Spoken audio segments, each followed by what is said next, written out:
Hello and welcome back to the Limited Queue. I just wanted to take a moment to give you a quick deck tech with the 5-color control deck that I just top 8'd a Star City Games IQ with last night. The top 8 didn't go as I wanted it to. I did have great matchups. I just Mulligans and Mana Screw just made me lose the first match. So, But did want to walk you through the deck because I think it performed very, very well. I think it's fantastic, and I wanted to show you guys so maybe you can play it and build it on your own. Before we get started, I just want to let you know 2 things.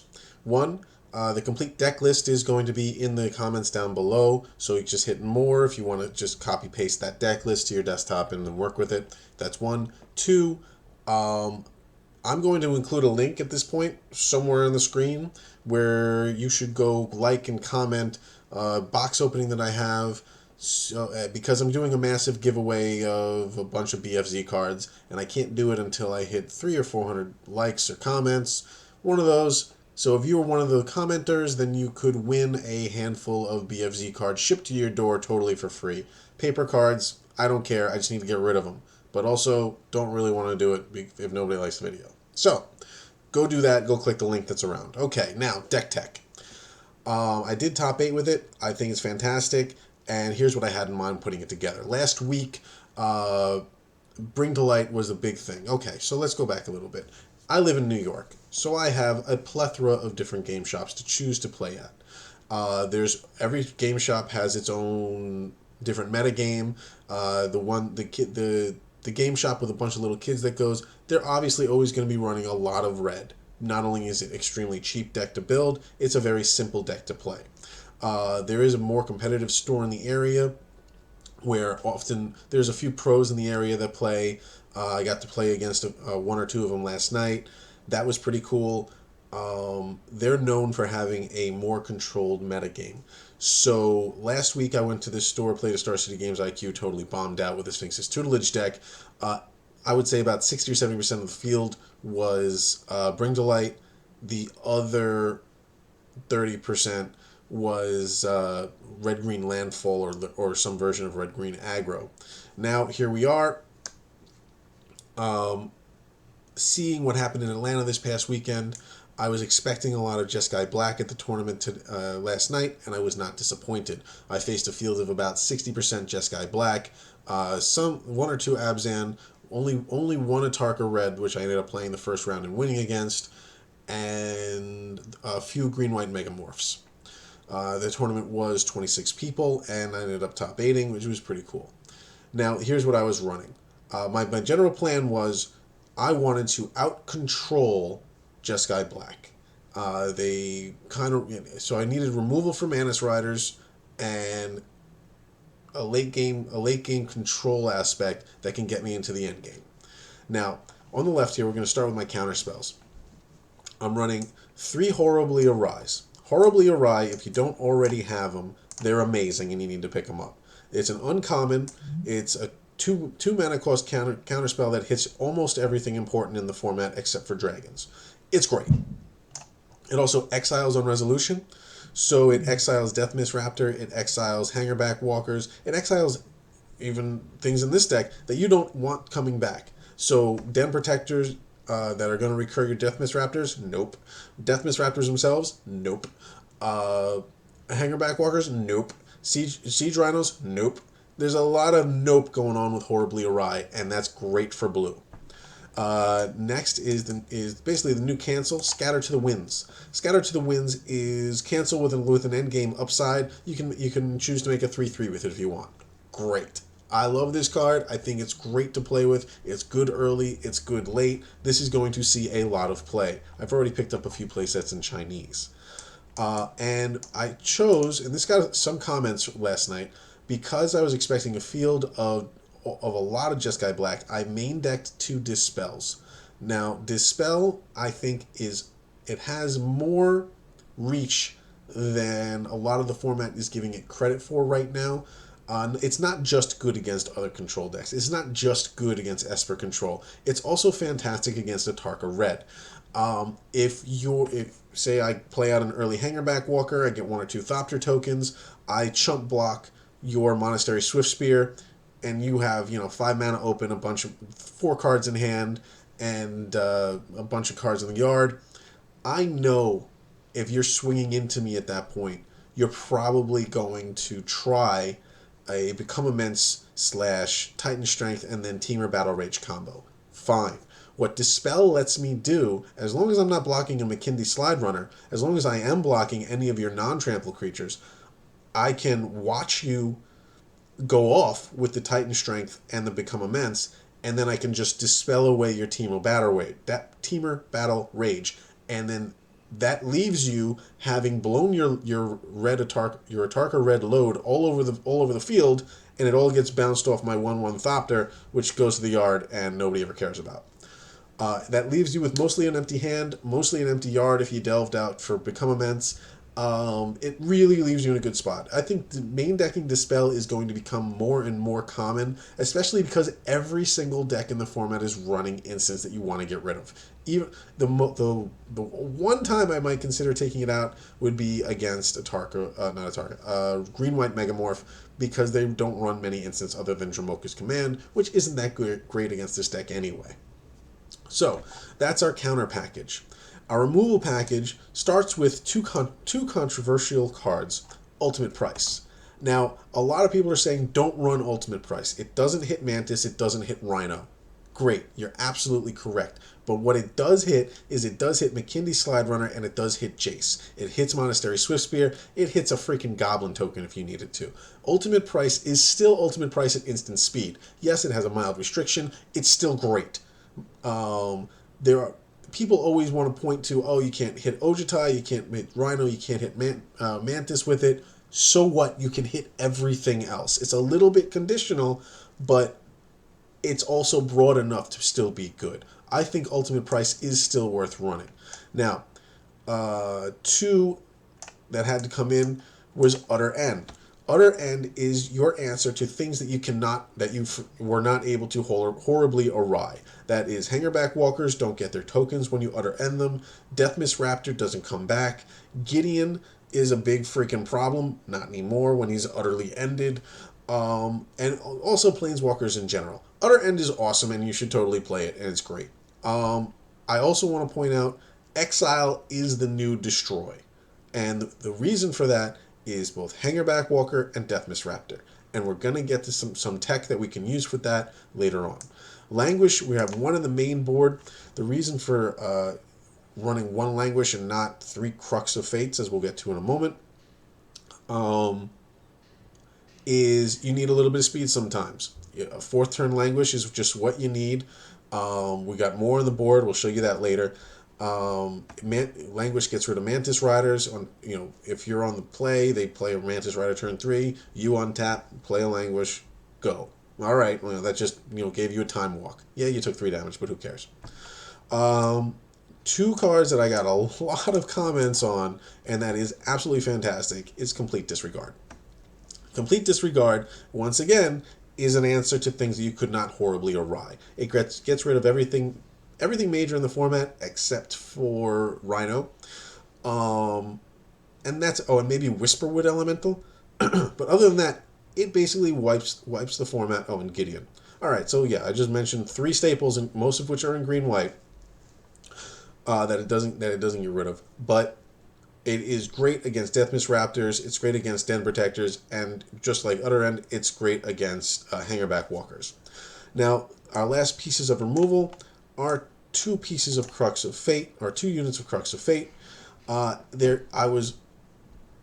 This Crux of Fate has a lot of synergy with the deck, and we'll get to that later.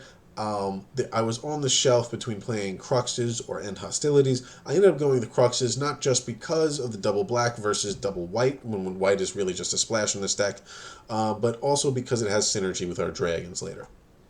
This is not Esper Dragons. I want to point that out very clearly here. Esper Dragons, I don't think, is going to be viable for much longer. All right. So, as far as our card advantage package, we have 3 Dig Through Times and 2 Ojutai's Commands. Now, a lot of people play Ojutai's Commands as almost like a bone to ash, and I think that is a big mistake. I think that undervalues the card. I think the card is actually better than a Bone to Ash. If I wanted to play Bone to Ash, I would just play Bone to Ash. Ojutai's Command, I don't need to play a whole another color just to play Bone to Ash. I'm playing Ojutai's Command to have the versatility, to have the other modes on the card. And the reason that this deck is mostly built around the Ojutai's Commands, kind of, sort of, is the ability to return a target creature card with converted mana cost 2 or less from your graveyard to the battlefield. And that works extremely well with our friend Dragonmaster Outcast. So even if I pitch him to a Jace, even if I play him and you destroy him and he gets wild slashed, fine, I'm good with that. At the end of your turn, I can Ojutai's Command, return Dragonmaster into the field, and then you literally have 2 phases where you can play instants before I get a 5/5 flyer dragon for free without casting anything that you can't counter. Deal with it. It's really, really good. It's really good. Flashing in a Dragonmaster Outcast at the end of your opponent's turn is often a game-winning move if they don't have a sweeper in their hand, or because they can't just 1-for-1, because at that point you're past the sorcery speed removal, you're past the Ruinous Paths, you are past sweepers, or you're not past all the sweepers. I mean, yes, it forces them to have a sweeper, but you're over Languish because they can't languish away your 5/5 dragon. Using Ojutai's Command, even to counter a target creature spell, get your guy back, if they're tapped out and you know they're not playing anything else, that's a huge creature swing as well. Ojutai's Command plus Dragonmaster Outcast equals winning games. I can't stress that more. And another few things that I wanted to try out with that combination, I wanted to try Fathom Feeder.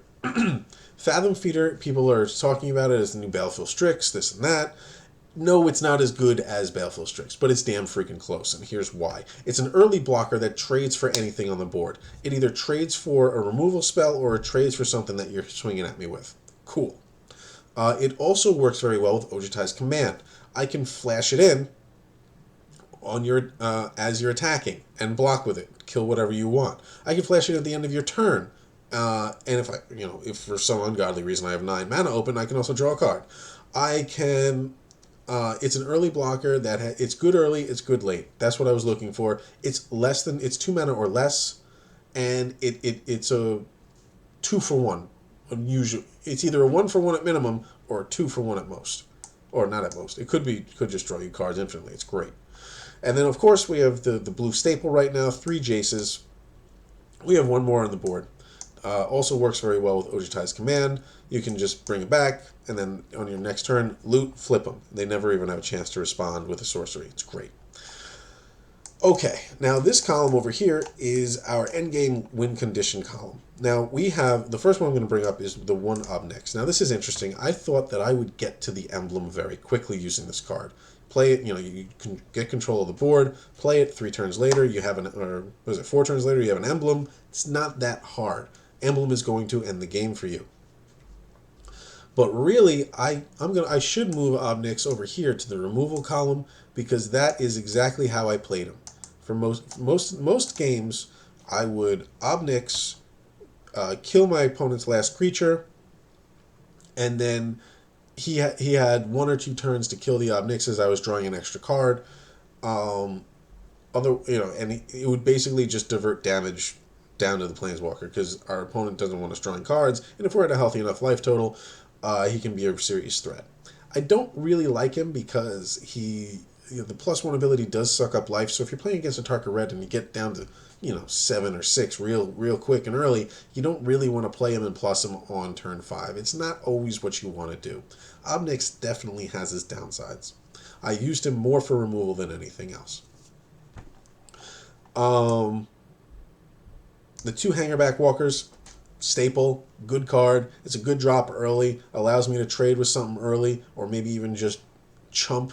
If I can drop him for 2, with 2 counters on it on turn 4, he chumps for 3 turns, and then makes me live for a little bit longer. Sounds great. I love this. This is what I want in an early drop creature. The 2 Dragonlord Ojutais, I actually did not cast a single Ojutai throughout the entire tournament, but I guess there should be there. I don't know how it plays in the deck because I never got a chance to play them. And here's my 5th color tech, is Villainous Wealth. Now, I played Villainous Wealth with the intention of seeing 1 or 2 Bring to Light decks, which I didn't end up seeing. But in my mind, the way that it was going to work was I could Villainous Wealth on turn 8 for 5. Villainous Wealth for 5 allows me to go through my opponent's top 5 cards and cast any of their Bring to Lighty bombs, such as Ojutai or Rhino, that they might be looking for. It also allows me to cast their Bring to Light, and I guess if I wanted to, I could Bring to Light for 0 and get a Hangarback Walker in my yard. I don't know what use that would do for me, but it could be useful at some point. Also, an interesting interaction with Villainous Wealth, I think it's cool that you can leave the cards as exiled. So if I turn up a Death Mist Raptor and I don't want, knowing that my opponent would kill it, it would eventually go back to his yard, I could just leave it exiled if I wanted to. Cool. Our mana base, I should mention now, if I could do the deck again, I would probably leave the Villainous Wealth out. It was the first thing I cited out in almost every match. It added a 5th color. For the most part, looking back, I think I just played the Villainous Wealth only because I wanted to say I was playing 5-color control. Really, it should be 4. So I'm going to just read out the mana base real quick. Like I said, the full list will be in the comments down below. You got 4 Sunken Hollows, 1 Smoldering Marsh, 1 Windswept Heath, 1 Canopy Vista, 2 Prarie Streams, 4 Polluted Deltas, 4 Islands, 4 Flooded Strands, 3 Swamps, 1 Bloodstained Mire, and 2 Blighted Fen. Blighted Fen is my answer to Solemgar, the Hexproof 3/7 one. Now, if I could do it again, which I probably will, I would, like I said, I would drop green, which allows me room with Windswept Heath and Canopy Vista. I would put in a Plains and an Island. I feel like a Plains is necessary in the deck. There were plenty of times that I had a Flooded Strand, and I wished I could have fetched for an Island for a Plains on turn 2, or for some reason. I don't know. It just works better.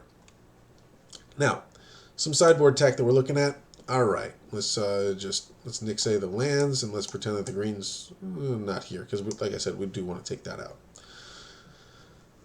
All right, so on the right column we have the sideboard that you would expect to see. There is a 4th copy of Horribly Awry. You bring this in against green-white, you bring this in against Jeskai, and you bring this in against red-green Atarka. We have 2 more Dispels. I kind of don't know how I feel about bringing in 4 Dispels against what matchups. There were some matchups I wished I brought it in against Atarka. There were some matchups that I wished I brought it out against Jeskai. You're going to have to go on feel here. The 2 more Languishes are for Jeskai Jeskai, green-white aggro, and red-green aggro. 2 Disperses are mostly just for green-white aggro, for getting rid of a Gideon, sending it back to our opponent's hand when we need to. 4th Jace is for a control matchup, and a Ruinous Path. Now, here are my super secret tech sideboard options that really, really threw my opponents for a loop. First up is 3 Hallowed Moonlights.